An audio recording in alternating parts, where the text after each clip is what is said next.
Question number 3 देखना मेरे प्यारे बच्चों। क्वेश्चन नंबर 3, यदि 3 तत्व P Q R परमाणु घनीय एकक कोष्ठिका में क्रिस्टलीकृत हैं, जिसमें P परमाणु कोनों पर है। कहाँ बच्चों? P कोनों पर। परमाणु है 3 टाइप के, एक P Q R। P है कोनों पर, Q है घनीय केंद्र पर, Q है केंद्र पर, और R कहाँ है? घन के प्रत्येक फलक के केंद्र पर। चलो फलकों पर है ये, तो यौगिक का सूत्र लिखो। तो यौगिक का सूत्र बनाओ। सबसे पहले तो परमाणुओं की संख्या निकाल दो, P के परमाणुओं की संख्या। तो P क्या है? कोनों पर, 8 कोनों पर है ये, तो 8 गुणा 1/8 जो होती है वैल्यू कोनों वालों की, तो कितना आ गया? 1 आ गया। Q के परमाणुओं की संख्या निकालो। तो Q है कहाँ? केंद्र पर, तो इसकी वैल्यू होती है 1, तो 1 गुणा 1 कितना हो गया? 1 परमाणु।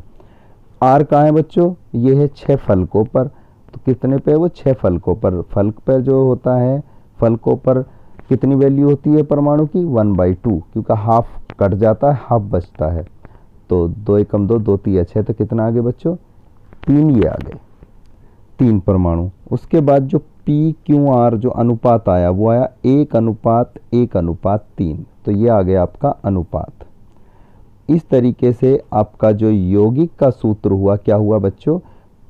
देखो जो अनुपात है उसी से मल्टीप्लाई करेंगे, तो P1 Q1 R3, तो 1 को तो लिखते नहीं है, तो क्या आया आपका अणु सूत्र? यौगिक का सूत्र आया PQR3। यही आपका आंसर है। तो आई होप अच्छे तरीके से आपको समझ में आया होगा। नेक्स्ट आपका देखते हैं क्वेश्चन नंबर 4, एक यौगिक जो कि गोल्ड एवं कॉपर का मिश्र धातु है। किन किन का बच्चों? कॉपर और गोल्ड का, घनीय जालक में क्रिस्टलीकृत होता है। इसमें गोल्ड के परमाणु के जालक बिंदु घन के कोनों पर है। गोल्ड के कहाँ बच्चों? कोनों पर। और कॉपर के परमाणु हैं घनीय फलक के केंद्र पर। तो इस यौगिक का सूत्र क्या है बताओ? सबसे पहले तो ये समझ लो आप कि ये जो यूनिट सेल है वो कैसे है। देखिए कोनों पे तो है गोल्ड, 8 फलक होते हैं, 6। तो गोल्ड के परमाणुओं की संख्या कितनी आएगी? 8 कोनों पर है, तो 8 गुणा 1/8 कितनी आएगी बच्चों? 1, क्योंकि आप जानते हो कोनों पर जो परमाणु की जो वैल्यू होती है वो होती है 1/8। उसके बाद देखना बच्चों, उसके बाद है आपके कॉपर के परमाणु कहाँ हैं? वो हैं आपके फलकों पर। कहाँ? 6 फलकों पर। तो इसकी वैल्यू होती है 1/2, तो 6 गुणा 1/2 कितना आ गया बच्चों? कितना आ गया? ये आ गया आपका 3। उसके बाद देखिए गोल्ड और कॉपर का जो अनुपात आया 1:3। तो यौगिक का जो सूत्र आया वो आया क्या बच्चों?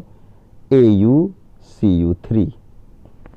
सो सिंपल आंसर आ गया ये आपका, 1 को लिखते ही नहीं है। उसके बाद देखना बच्चों क्वेश्चन नंबर 5, ये क्या कहता है? ए और बी परमाणुओं की फलक केंद्रित घनीय व्यवस्था में, कौन सी? फलक केंद्रित यानी FCC। ए परमाणु इकाई सेल के कोनों पर है। ए कहाँ है? कोनों पर उपस्थित है, और बी परमाणु फलक के केंद्रों पर स्थित है। ठीक है जी, ए है कोनों पर और बी है फलकों पर, कोई दिक्कत नहीं। यदि ए का एक परमाणु कोनों पर अपनी स्थिति से हट जाता है, तो जो ए परमाणु है किसी एक कोने पर से वो हट जाता है, तो यौगिक का सूत्र क्या होगा? तो देखिए इस तरीके की व्यवस्था करीब बनेगी इसकी।